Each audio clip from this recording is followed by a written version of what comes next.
பல்லடம் அருகே கொசவம்பாளையம் சாலை TMS garden Chinnaiya கார்டனில் உடல் முழுதும் கிரீஸ் பூசிக்கொண்டு ட்ரவுசர் அணிந்த 3 ஆசாமிகள் ஒவ்வொரு வீடாக நோட்டமிட்டபடி உலா வந்த காட்சி இது.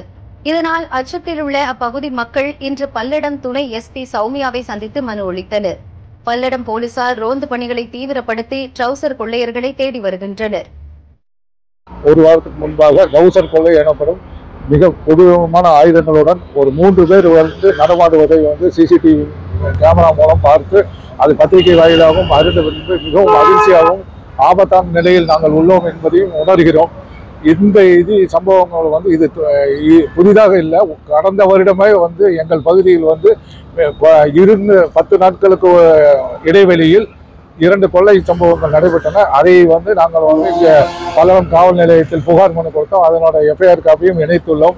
தற்போது மாவட்ட துணை கண்காணிப்பாளர் திருமதி சௌமியா மேடம் இப்போ புகார் கொடுக்க வந்தாலும் அவரும் நடவடிக்கை துரிதமாக எடுத்து எங்களுக்கு பாதுகாப்பு தருவதாக உறுதி அளித்துள்ளார்கள்.